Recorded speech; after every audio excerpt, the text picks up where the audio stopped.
Hey guys, Uncle Ray. Welcome to another episode of the Crypto Bellwether.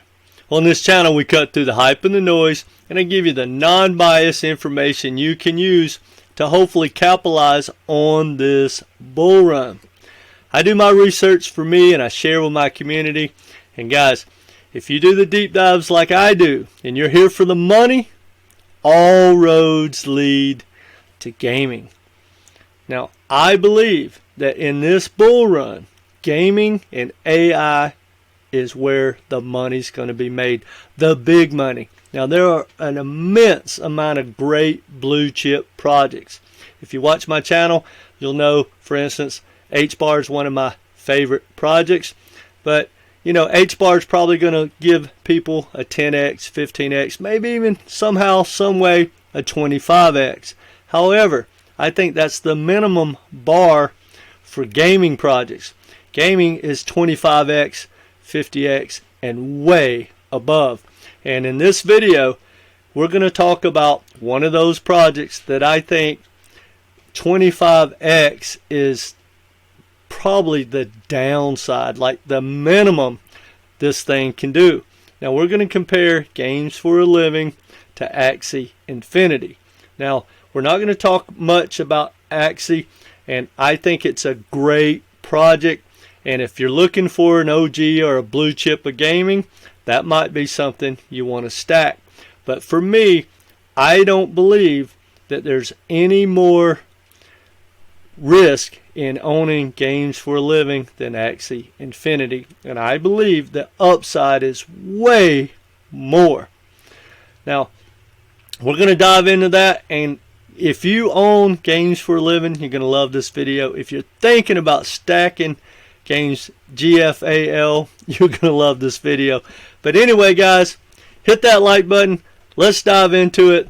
And I'm going to share my thoughts, and I'm going to tell you what Claude AI said about GFAL, because he agrees with me. If you're going to stack one of these projects, it's Games for a Living. All right, hit that like button. Let's go. Guys, when I talked to Claude AI, I asked him to compare these projects and which one would have the biggest upside and tell me why. And he basically said that Games for a Living is a truly free to play, no barrier to entry platform. And he believes that is going to help onboard way more people into gaming and into owning Games for a Living. He said that there's a wider selection of quick casual games, and again, that's going to help onboarding. And then he basically said one thing that's different from GFAL is they literally focus on acquisition of growth. And he thought, based on all of that and how low the market cap was, it has a lot bigger upside than Axie. And I tend to agree with him from all my research. Now, guys, if you look at this chart, and I hear a lot of people say, oh, we missed the boat, we should have bought it months ago. But guys, we are so early. Yeah, it's done like a 10x, but because it wasn't launched with a lot of VC money, which I love, you know, it's not a pump and dump. You don't have this huge launch like, say, an ApeCoin did when it launched at $8, ran to $28. All the founders and the VCs dumped, and it dropped all the way down. It kept bleeding to what? $1. You're not seeing that in this project. I think this is a great project with a huge upside. Now, check this out, guys. I think this is immensely realistic. And there may be a big pullback between now and the halving. I don't know. But if there is, I'm going to run in and start stacking Games for a Living. Now, check this out, guys.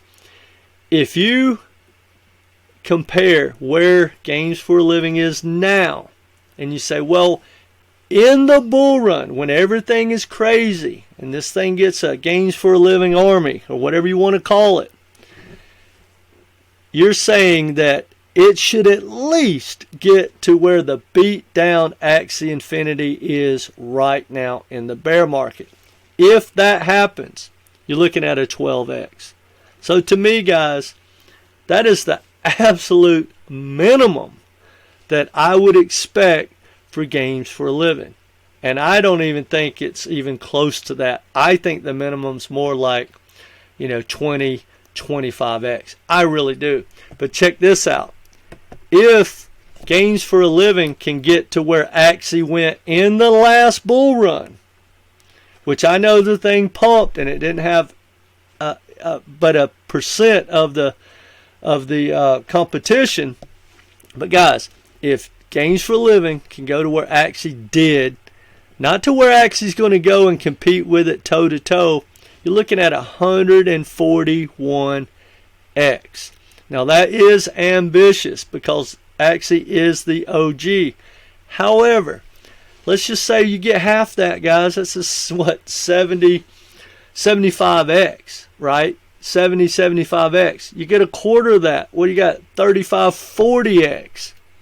Guys, I think this is a no-brainer. So this little 10x or whatever it's done since the launch, it's absolutely nothing. This is one of my new favorite projects. That being said, let me know in the comment section of any other studio or infrastructure play that can compete with Games for a Living. I'm not really into games that much. I do own Citus, but I'm thinking, for me, I want to dive into the studios and the infrastructure and, the metaverse plays and the gaming plays. So anyway, or not the gaming plays, the AI plays. So let me know in the comment section if you think there's something that is out there that's not a game, but that's in gaming that's better, has a better risk reward than Games for a Living. I'm really curious, and I'll probably do a video on it because this is going to be my bar to compare all the projects to see if I want to buy it, because you can't own them all. So I'm going to use Games for a Living to kind of set my bar and use that as my risk reward. So I know the risk, which I'll be honest, I believe is pretty low. I think the upside realistically is just starting at 25x. So unless something is better than that and has less risk, I'm going to stack more Games for a Living throughout between now and the halving. Alright guys, that's all I got for you. Let me know what you think in the comment section. Go ahead and hit that like button. Share with like-minded people. And no matter what, come back and be part of this community. And remember guys, it's not financial advice. Take care.